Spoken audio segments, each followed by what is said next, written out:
Hello friends, very good evening to all of you. आज आज इस सीरीज का चौथा दिन है और पेपर हमारे बीच है 2019 का साइंस का प्रथम सेमेस्टर यूपी डीएलएड, जो कि थर्ड पेपर है हमारा। 16 का 17 और 18 तीन पेपर मैं करा चुका हूँ। आज है 2019 का प्रश्न पत्र हम कराएंगे यहाँ पे। तो देखते हैं, ज़्यादा डिले ना करते हुए डायरेक्ट मैं प्रश्न पत्र यानी क्वेश्चन पेपर स्टार्ट करूंगा करवाना। तो पहला जो है ये, जैसा कि आपको पता है, जिसे नहीं पता है उनके लिए कि सुमित चौधरी जो एप्लीकेशन है वो बन चुका है। आप वो प्ले स्टोर पे अवेलेबल है। आप वहाँ पे जाके आप सर्च बॉक्स में लिखेंगे सुमित चौधरी, आप एक्सेस कर सकते हैं और हमारे इस एप्लीकेशन को डाउनलोड कर सकते हैं। यहाँ पे आपको फ्री कंटेंट प्रोवाइड करा जाएगा इस सीटेट का, अदर जो टीचिंग एग्जाम्स है उनका, और डीएलएड का। ठीक है, अभी तो सीटेट की क्लासेस चल रही हैं इस पे, और ये अदर सोशल मीडिया हैंडल्स हैं। ठीक, अब आते हैं हम अपने क्वेश्चंस पे। लाइक शेयर सब्सक्राइब ये जैसा देख रहे होंगे ये जरूर करिएगा अगर आपको क्लास पसंद आती है तब। अगर नहीं आती है देन उस पे से मत करिएगा। ठीक है, ओके। चलिए, तो ये है ऑब्जेक्टिव प्रश्न। आपको पता है 5 ऑब्जेक्टिव आते हैं, 25 नंबर का टोटल एमएम होता है, नहीं मैक्सिमम मार्क्स, अधिकतम अंक 25 अंक होते हैं। तो खैर, अभी है फल का पहला क्वेश्चन है फल का पेड़ से गिरना। तो देखते हैं, कलर चेंज करते हैं अपना हम।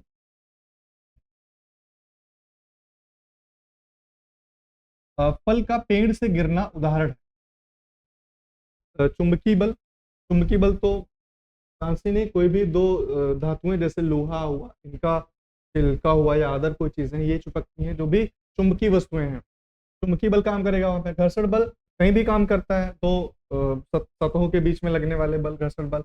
गुरुत्व बल, पेशी बल। पेशी बल जब कोई पहलवान खाता है या काम करता है, फावड़ा चलाता है या कोई भार उठाता है, तो वहां पे पेशी बल यूज होता है। लेकिन फल का पेड़ से गिरना, फल पेड़ से गिरा और नीचे गिरा तो कौन से, मैंने बताया था कोई भी वस्तु को क्या करते हैं, पृथ्वी का केंद्र अपनी ओर खींचता है एक आकर्षण बल से, वही गुरुत्व बल होता है।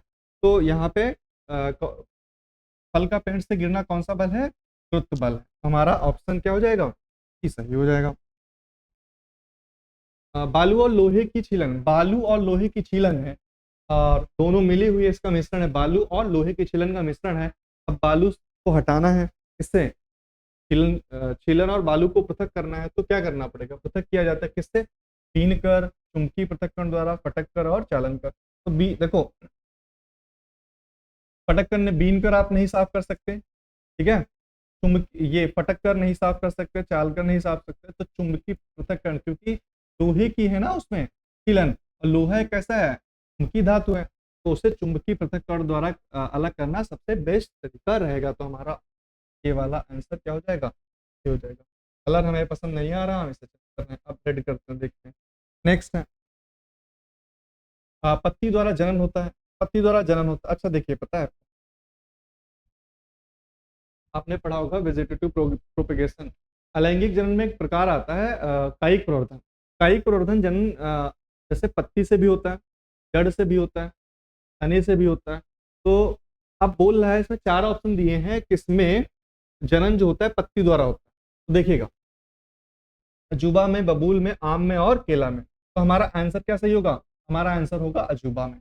पत्ती द्वारा जनन जो होता है वो अजूबा में होता है। और ठीक है, आम में कैसे होता है? तने द्वारा जनन होता है। बबूल में बीज द्वारा, ठीक है, वही परागण वाली प्रक्रिया जो भी बताया था वही होती है उसमें।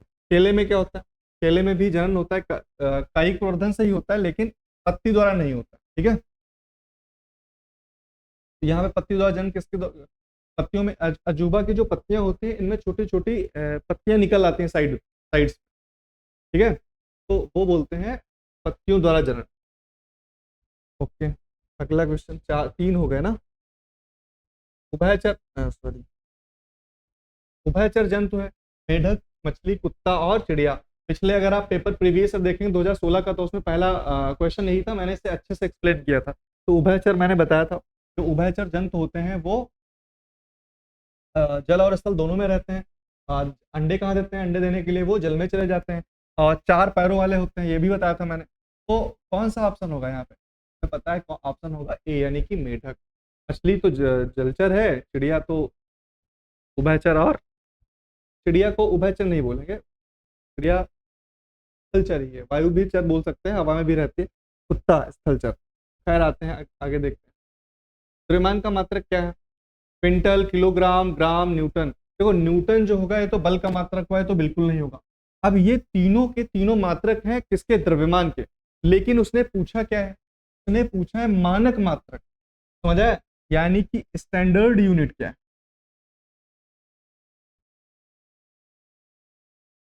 जो ऑल ओवर इंटरनेशनल यानी अंतरराष्ट्रीय स्तर पर कंसीडर की जाती है, वो क्या है? वो है किलोग्राम।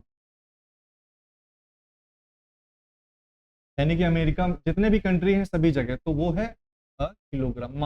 अगर यहाँ पे मानक मात्रक की बात करें तो किलोग्राम है, वरना क्विंटल भी मात्रक होता है, ग्राम भी होता है। ये सब ऑप्शन नहीं, ऑप्शन कौन हो जाएगा? क्लियर? ठीक है, आगे आते हैं। अति लघु उत्तरीय प्रश्न।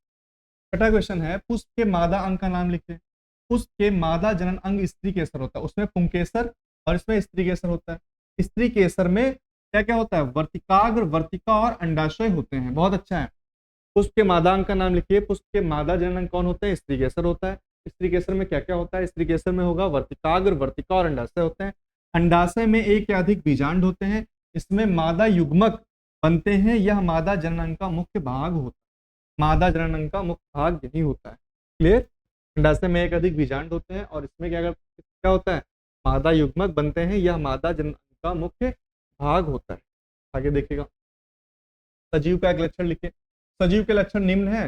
नंबर 1, सजीवों में जीवन होता है और उनकी जन्म व मृत्यु निश्चित है, लेकिन निर्जीवों में जीवन नहीं होता है। सजीवों में क्या होता है? जीवन होता है, और सजीवों की जो जन्म और मृत्यु होती है वो निश्चित होती है। और आगे बोल रखा है कि लेकिन निर्जीवों में जीवन नहीं होता। दूसरा, सजीव के प्रमुख लक्षण में श्वसन, उत्प्रेरणा, पोषण, वृद्धि, विकास तथा प्रतिक्रियाशीलता शामिल है।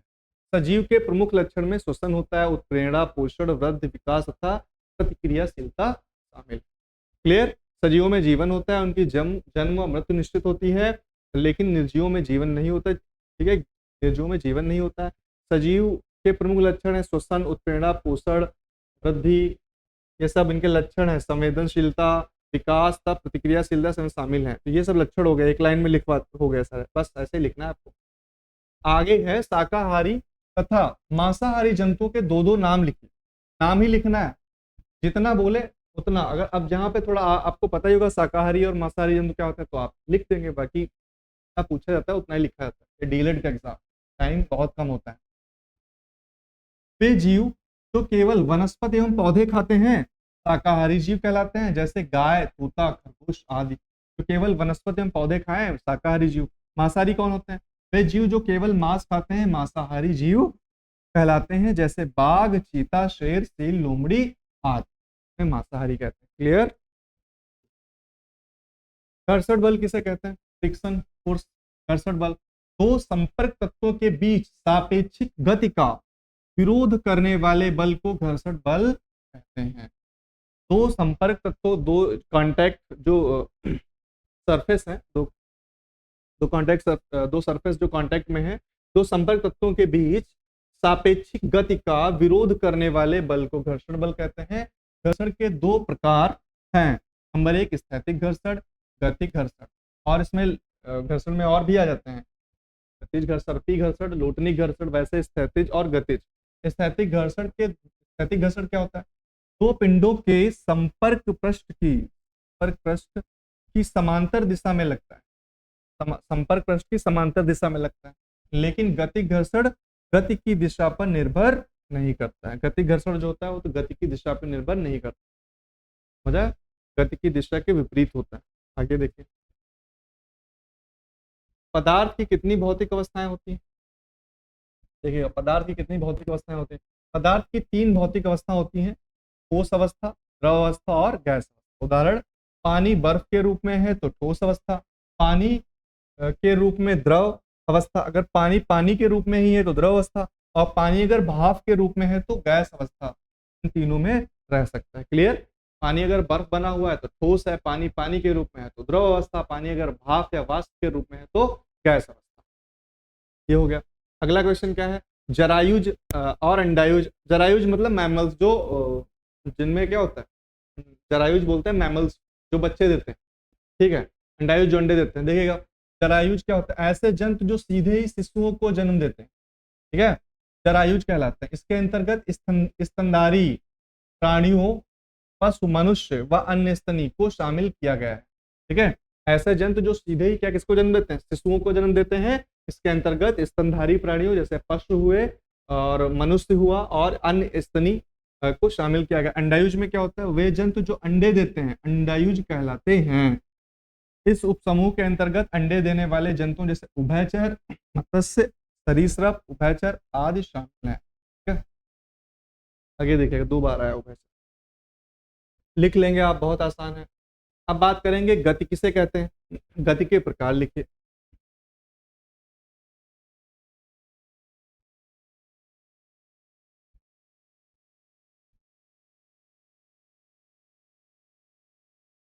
यहाँ पे थोड़ा चेंज है, लघु उत्तरीय प्रश्न है पहला। गति किसे कहते हैं? गति के प्रकार लिखिए। किसी भी दिशा में वस्तु की स्थिति बदलने की गति,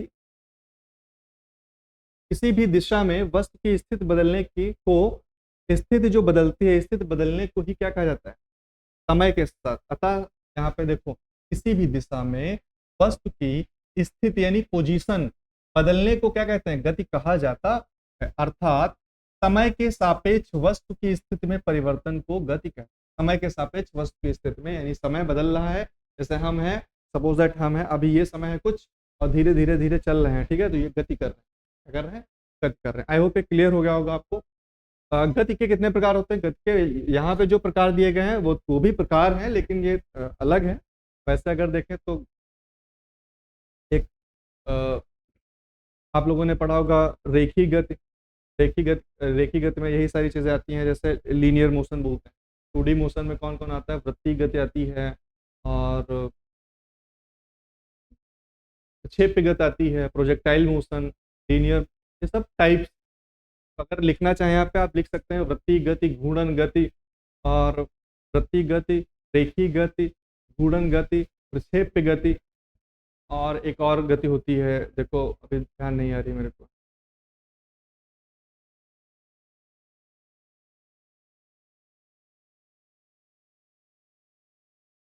रोटेशनल मोशन, सर्कुलर मोशन, चलो ठीक है। बाकी यहाँ पे जो टाइप दिए हैं वो देखें आप यहाँ पे। गति के 4 प्रकार होते हैं, कौन कौन से? एक समान गति, परिवर्तनीय गति, औसत गति, तात्कालिक गति। एक्चुअली अगर गति के प्रकार लिखने को बोले तो प्रकार में आपको वही लिखने हैं। कौन कौन से? लिख लीजिए यहाँ पे।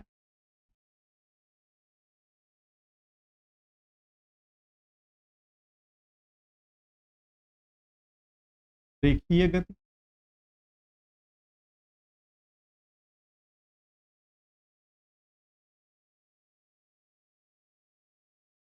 ये गति, और क्षिप्त गति, प्रोजेक्टाइल मोशन, घूर्णन गति होती है, रोटेशनल मोशन बोलते हैं, रोटेशनल मोशन।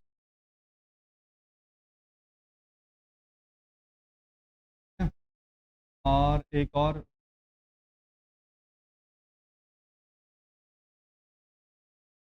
चलो ये लिखो तो लिए,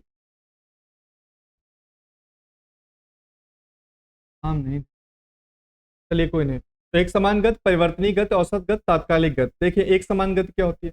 एक वस्तु को समान गति में तब कहा जाता है जब वस्तु समान समय अंतराल में समान दूरी को तय करती है।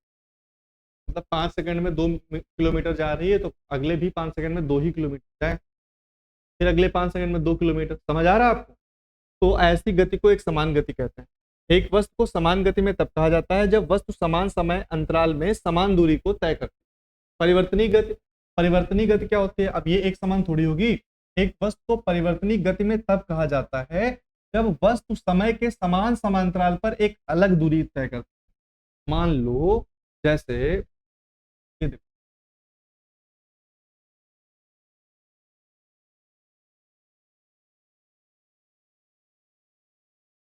कार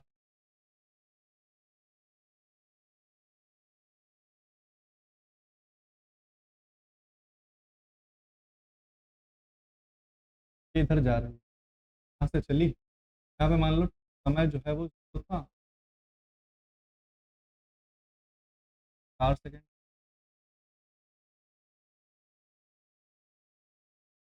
देखिए आप यहाँ से जब 0 से 2 सेकेंड हुए तो उसने कवर किया 2 किलोमीटर, लेकिन फिर जब 2 से 4 चली यार, टी बराबर 2 सेकेंड हो गए थे, फिर 4 सेकेंड, इनके बीच का समय अंतराल कितना है? तो 2 ही सेकेंड, यहाँ भी 2 ही सेकेंड है। जो अंतराल है समय का, यहाँ पे मान लो 3 किलोमीटर, यहाँ पे मान लो उसने 6 किलोमीटर, नहीं 2 सेकेंड में 6 किलोमीटर, देख रहे हो परिवर्तन हो रहा है गति में। तो यहाँ पे कौन सी गति? परिवर्तनीय गति बोली जाएगी। एक वस्तु को परिवर्तनीय गति में तब कहा जाता है जब वस्तु समय के समान अंतराल पर एक अलग दूरी को तय करती है। क्लियर? औसत गति क्या होती है? यहाँ पे अब औसत गति की बात करेंगे। एवरेज स्पीड, औसत गति देखेगा। औसत गति को एक समान गति के रूप में परिभाषित किया जाता है जो वस्तु द्वारा यात्रा की गई कुल दूरी तथा वस्तु द्वारा यात्रा किए गए कुल समय का अनुपात होता है। मतलब औसत गति क्या होती है? कुल दूरी बटे कुल समय। समझ आया? कुल दूरी औसत गति को एक समान गति के रूप में ही परिभाषित किया जाता है जो वस्तु द्वारा यात्रा की गई कुल दूरी तथा वस्तु द्वारा यात्रा की गई यात्रा में लगे कुल समय का अनुपात होता है। तो इसे ही बोलते हैं औसत गति। तो कुल दूरी बटे कुल समय, यहाँ पे लिख लीजिएगा। औसत गति होती है कुल दूरी बटे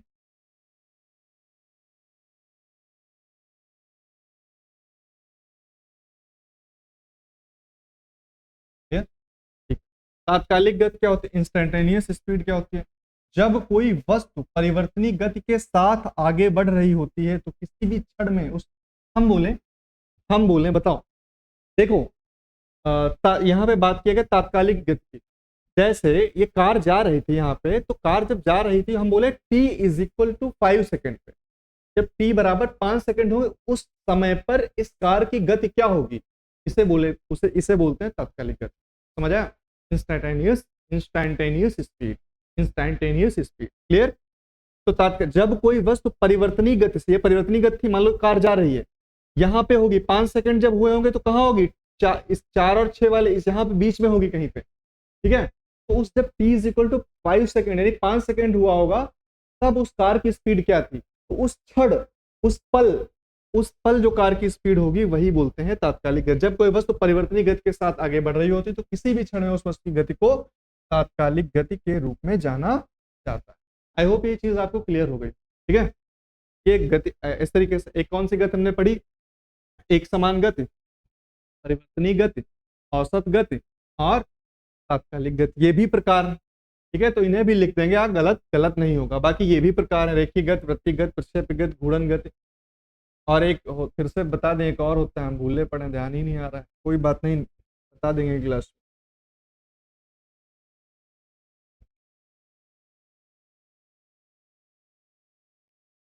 जरायुज और अंडायुज तो बताए थे अभी हम, फिर से पूछा क्या इसमें? अच्छा, यहाँ भी क्या अंतर था? 13 और 11 और 14, फिर से पूछा है, कुछ दिक्कत है, देखिएगा फिर से देख लेते हैं। जरायुज अंडायुज में क्या अंतर? जरायुज देखेगा, ये शिशुओं को जन्म देते हैं, निषेचित अंडे युग्मनज में कवक नहीं होता है, इसमें मादा जनक शरीर के भीतर शिशु का विकास होता है। जैसे बिच्छू के जीवित रहने के आसार ज्यादा होते हैं क्योंकि वह मादा जनक शरीर के भीतर पूरी देखभाल में वृद्धि करता है। स्तनधारी मनुष्य, पशु आदि ये सब क्या है? जरायुज है। अंडायुज क्या होता है? ये निषेचित या अनिषेचित अंडे देते हैं। इनके अंडे कैल्शियम युक्त कवच से ढके होते हैं। शिशु के जीवित रहने के आसार कम होते हैं क्योंकि मादा शरीर के बाहर अंडे देती हैं। वहीं युग्मनज का विकास होता है, जैसे सरीसृप, पक्षी आदि। आपको पता है इनके जो जीवित रहने के आसार कम होते हैं शिशु के, क्योंकि अंडे बहुत से क्या होते हैं, किसी कारण बहुत सी असुरक्षाएं होती हैं, टूट जाता है, गिर जाता है, कोई गिरा देता है, दूसरा जानवर आके खा जाता है। सांप देखो अंडे खा जाता है कि क्या हम लोग भी अंडे खा जाते हैं मुर्गी के? हम नहीं खाते मुर्गी वाला, मतलब नॉन वेज खाते हैं लेकिन अंडे नहीं पसंद। आगे देखिएगा अगला क्वेश्चन। मरुस्थलीय पौधों की पत्तियां प्राय नुकीली क्यों होती हैं? इन पौधों की मुख्य विशेषताएं क्या हैं, जरा देखते हैं। मरुस्थलीय पौधों की पत्तियां प्राय नुकीली या कांटेदार होती हैं। क्योंकि इनकी जड़ों की यह विशेषता होती है कि वे पौधों के लिए जल भरण का कार्य करती हैं। सब पेड़, जितने भी पौधे पेड़ होते हैं, उनकी जड़ें ही जल भरण का कार्य करती हैं, कुछ अलग नहीं होता है। इनमें क्या होता है, मनुष्यली पौधे के जड़ जो होते हैं जमीन में बहुत गहराई तक जाते हैं, क्योंकि वहाँ पानी की कमी होती है, उन्हें पानी चाहिए, तो खेत और जमीन भी बड़ा सॉलिड नहीं होती है। ये देखिए, देखते हैं यहाँ पे, क्योंकि इनकी जड़ों की विशेषता होती है कि वे पौधों के लिए जल भरण का कार्य करती हैं। यही कारण है कि मरुस्थलीय क्षेत्र में जल का स्तर अत्यधिक नीचे होने के कारण में जल की खोज काफी नीचे तक पहुंच जाती है। मरुस्थलीय क्षेत्र में वार्षिक वर्षा लगभग नगण्य होने के कारण जल का स्तर बहुत नीचे रहता है, जिससे वहां कम पानी सूखने वाले पौधे ही उगते हैं तथा जिसकी पत्तियां कटीली या नुकीली जल अवशोषित करने वाली होती है। उदाहरण, नागफनी, खेजड़ी, फोरबी, कासिया और कैचुराइन, ये सब वहां के वनस्पतियां हैं। मरुस्थलीय पौधों की विशेषता, मरुस्थलीय पौधे कम पानी में जीवित रह सकते हैं। मरुस्थलीय पौधे क्या होते हैं, कम पानी में जीवित रह सकते हैं। इनकी पत्तियों में रंध्र होते हैं जिससे वाष्पोत्सर्जन कम होता है। रंध्र तो होते हैं लेकिन वो बंद हो जाते हैं, ताकि पादप जल संरक्षण कर लंबे समय तक जीवित रहें। इनकी पत्तियों में रंध्रों की संख्या अन्य पादपों की तुलना में कम होती है। इनकी पत्तियों में, मैंने बताया नहीं, पत्तियां जो होते हैं वो कांटों में बदल जाती है, और जो तने होते हैं वो पत्तियों में कन्वर्ट हो जाते हैं। आई होप आई क्लियर हो गया होगा। इनकी पत्तियों में रंध्रों की संख्या अन्य पादपों की तुलना में कम होती है। रंध्र पत्तियों की निचली सतह पर होते हैं। पादप कम पानी की उपस्थिति में भी जीवन यापन कर लेते हैं। रंध्र क्या होता है, पत्तियों की निचली सतह पर होते हैं। आगे क्या होता है, आगे तो कांटा होता है। आई होप ये क्लियर हो गया होगा। पिछले भी देखो, आप क्वेश्चंस की रिपीटेशन देख रहे हो, आवृत्ति देख रहे हो, कितनी बार एक क्वेश्चन रिपीट हो रहा है। तो आप अगर हमारे सारे प्रीवियस ईयर पेपर कर लेंगे यहाँ से, जो हम सीरीज करवा रहे हैं, आपको ये पता है ये बहुत लाभकारी सिद्ध होंगे आपके लिए। क्लियर। देखते हैं इसके साथ ही आगे अगला क्वेश्चन। पुष्प के कितने भाग होते हैं, प्रत्येक का नाम लिखिए। अब यहाँ पे पुष्प के कितने भाग पूछेगा, देखिएगा। पुष्प के कितने भाग होते हैं, प्रत्येक का नाम लिखिए। पुष्प के निम्नलिखित भाग होते हैं: बाह्य दल, दल जिसे पंखुड़ी कहते हैं, पुंकेसर, स्त्री केसर। बाह्य दल क्या होता है, फूल में या पत्तों का बाह्य दल होता है। यह सामान्यतः हरे हरे होते हैं तथा फूल के अंदर वाले भागों की क्या करते हैं, रक्षा करते होते हैं। इन्हें हरी पत्तियां भी कहते हैं। बाह्य दल के वर्षा तथा धूप से पुष्प की सुरक्षा करते हैं। बाह्य दल होते हैं वो वर्षा तथा धूप से क्या, किसकी रक्षा करते हैं, पुष्प की। अब दल पंखुड़ी क्या होती है, यह फूल में पत्तियों का दूसरा चक्र होता है। पहले हरी पत्तियां, फिर फूल वाली पत्तियां जो बाहर होती है। यह फूल में पत्तियों का दूसरा चक्र होता है। यह बाह्य दल चक्र के भीतर या ऊपर रंगीन पत्तों का एक चक्र होता है। इन रंगीन पत्तों को दल यानी पंखुड़ी कहते हैं। यह कीटों को आकर्षित करती हैं तथा परागण में सहायता करते हैं। ये पत्तियां कीटों को आकर्षित कर लेती हैं और इनसे ही जो परागण वाली क्रिया है वो आसान हो जाती है। कीट से परागण होता है, परागण की बहुत सी विधियां हैं परागण होने की। आगे देखो, पुंकेसर क्या होता है, क्या नर भाग होता है। यह पुष्प का तीसरा चक्र एवं नर भाग होता है। इसमें लंबी लंबी रचनाएं होती हैं जिन्हें पुंकेसर कहते हैं। पुंकेसर पुष्प का वास्तविक नर जनन भाग है। अब बात करेंगे स्त्री केसर। यह फूल का मादा जनन अंग है। स्त्री केसर मुख्य 3 भागों का बना होता है। आधार पर उभरा हुआ होता है, भाग अंडाशय है। उभरा हुआ भाग क्या होता है, अंडाशय है। मध्य में लंबा भाग होता है, वर्तिका होती है, तथा शीर्ष भाग क्या बोला जाता है, वर्तिकाग्र बोला जाता है। देखिएगा,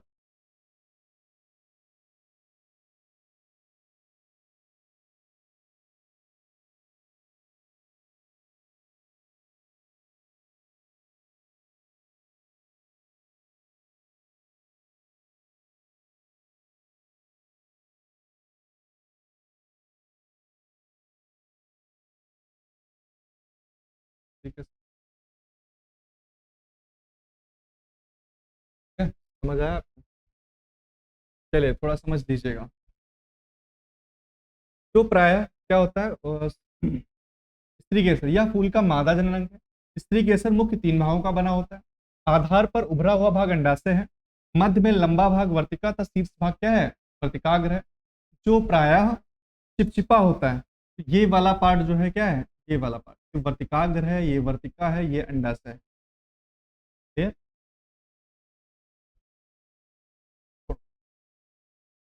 जिस पर परागकण आकर चिपक जाते हैं, परागकण आकर उसी पे चिपक जाते हैं। अंडाशय बीजांड होते हैं तथा प्रत्येक बीजांड में एक अंड कोशिका होती है। इस अंड कोशिका में भी गुणसूत्रों की संख्या अगुणित होती है। जिस पर परागकण आकर चिपक जाते हैं वो चिपचिपा पदार्थ होता है, जो ऊपर शीर्ष वाले भाग पे, शीर्ष वाला भाग वर्तिकाग्र होता है, उस पर परागकण आकर चिपक जाते हैं। और क्या होता है, अंडाशय बीजांड होते हैं। अंडाशय बीजांड होते हैं, तब प्रत्येक बीजांड में एक अंड कोशिका होती है। इस अंड कोशिका में भी गुणसूत्रों की संख्या अगुणित होती है। संरचना संख्या सूत्रों की संरचना अगुणित होती है, वहां पे सुधार लीजिए। बोला तंबाकू के सेवन से होने वाली 2 हानियों के नाम भी। बहुत बढ़िया। तंबाकू के सेवन से होने वाली हानियां निम्न है। और एक, तंबाकू के लगातार सेवन से मुंह, जीभ, गले व फेफड़े आदि का कैंसर होने की संभावना बढ़ जाती है। दूसरा, गर्भवती महिलाओं द्वारा, जितने भी गर्भवती महिलाएं होती हैं, गर्भवती महिलाओं द्वारा तंबाकू का सेवन करने पर भ्रूण विकास की गति मंद पड़ जाती है। तो अगर ये कोई भी महिला ऐसी है जो गर्भवती है, अगर वो तंबाकू का सेवन करती है तो उसके गर्भ में जो भ्रूण डेवलप हो रहा है, जो बच्चा बनने वाला है आगे चल के, उसका जो विकास है उसमें फॉल्ट्स आ जाएंगी, कोई विकार आ जाएगा। तो आप लोग अगर कोई भी अगर मेरे वीडियो के माध्यम से आप तक अगर ये सूचना पहुंच रही हो, बहुत अच्छा, ये तंबाकू से होने वाले बहुत अच्छा क्वेश्चन है। ये बहुत सी जो ऐसी लड़कियां हैं, जो महिलाएं हैं, वो करती भी हैं। अगर वो देख रही हैं इस वीडियो को तो आप लोग छोड़ दीजिएगा, ठीक है। आगे देखिए, क्योंकि आपकी जो गलतियां हैं वो आने वाला जो कल है वो क्यों भुगतेगा, ठीक है। तंबाकू में पाया जाने वाला निकोटीन धमनियों की दीवारों को मोटा कर देती है। इससे क्या होता है, ब्लड प्रेशर यानी रक्तदाब, हृदय स्पंदन की दर बढ़ जाती है, ठीक है। रक्तदाब, हृदय स्पंदन, दिल तेज तेज धड़कने लगता है, जो हार्ट है। सिगरेट के धुएं में उपस्थित कार्बन मोनोऑक्साइड लाल रुधिर कणिकाओं को नष्ट कर रुधिर की ऑक्सीजन परिवहन की क्षमता को कम कर देती है।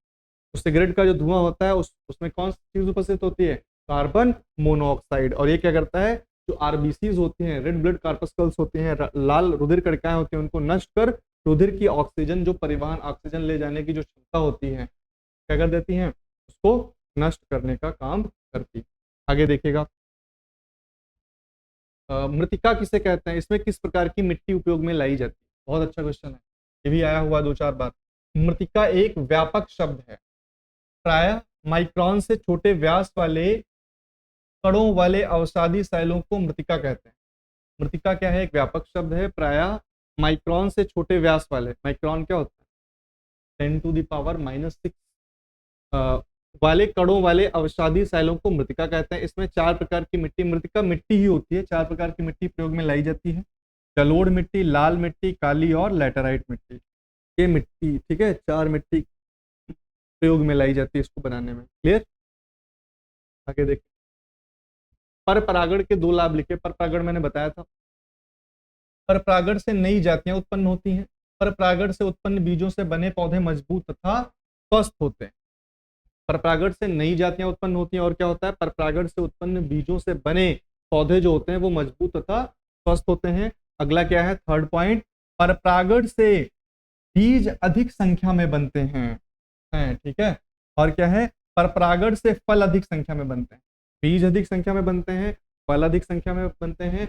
और क्या होता है, पर परागण से नई जातियां क्या होती हैं, उत्पन्न होती हैं। और मैंने बताया पर परागण से उत्पन्न जो बीज होते हैं वो क्या होता है, बीज जो होते हैं वो पौधों को मजबूत व स्वस्थ बनाते हैं। क्लियर, स्वस्थ होते हैं, उत्पन्न बीजों से बने पौधे मजबूत तथा स्वस्थ होते हैं। क्लियर। ये 18वां क्वेश्चन था, ये आपका हो गया। 17वां क्वेश्चन क्या था, 17वां आपका मृतिका वाला था। तो क्लियर, आज के लिए जो है हमारी क्लास, आज का पेपर हो गया है हमारा। आज के लिए हमारी क्लास यहीं तक थी। Thank you so much. तो अब आगे भी आएंगी इसी प्रकार, जो अभी तक 24 तक जो पेपर हुए हैं उनको मैं करवाऊंगा यहाँ पे। 2024 तक जो पेपर, तो 2016 करा दिया है, 17 हो गया है, 18 और 19 मैंने आज 2019 का प्रश्न पत्र आज कराया है। अभी 20, 21, 22, 23 और 24 इनका करवाना है। तो ठीक है, फिर आज के लिए हमारी क्लास यहीं तक थी। आप सब देखें और आगे भी जो क्लास होने वाली है उनको भी आप एक्सेस करें, उनको स्कोर करें। थैंक यू सो मच आज के लिए। Bye bye.